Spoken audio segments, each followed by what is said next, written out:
నిన్నటి సభలో అధికార ప్రతిపక్షాల మధ్య మాటల యుద్ధం నడిచింది. తనను కలిసిన బీఆర్ఎస్ ఎమ్మెల్యేలపై ఆ పార్టీ అనుమానపడుతోంది. ఇది సీఎం రేవంత్ రెడ్డి కామెంట్. దానికి కౌంటర్ ఇచ్చారు హరీష్ రావు. ఈ సభలో ఉన్న సభ్యులు ఎవ్వరు వచ్చినా కలవాలనుకున్నప్పుడు వాళ్ళకి సమయం ఇచ్చి వాళ్ళు తీసుకొచ్చిన అంశాలను పరిగణలోకి తీసుకొని చేయగలిగింది ఏదైనా ఉంటే చేయాలనేది నా ఆలోచన అధ్యక్ష. సొంత మనుషులను కూడా నమ్మకుండా వాళ్ళని అనుమానించినట్టు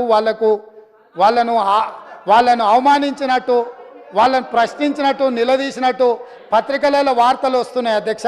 పాపం వాళ్ళు పత్రికా సమావేశాన్ని పెట్టుకొని వివరణ ఇచ్చుకునే పరిస్థితి వచ్చింది అధ్యక్ష.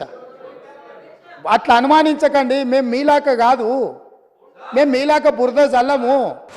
గౌరవనీయులు ముఖ్యమంత్రి గారు నన్నెవరైనా ఎమ్మెల్యేలు గెలవడానికి వస్తే మీ పార్టీ నాయకత్వానికి నమ్మకం లేదు, వాళ్ళతోని మీరు ప్రెస్ మీట్లు పెట్టించారన్నారు. నమ్మకం లేని మా నాయకత్వానికి కాదు అధ్యక్ష, మీ అధిష్టానానికి నమ్మకం లేదు. మీరు ప్రధానమంత్రి గారిని కలవడానికి వెళ్తే మీ వెంట ఉప ముఖ్యమంత్రి గారు పంపించిన చరిత్ర మీ పార్టీది. అదొక్కసారి మీరు గుర్తుపెట్టుకుంటే మంచిది.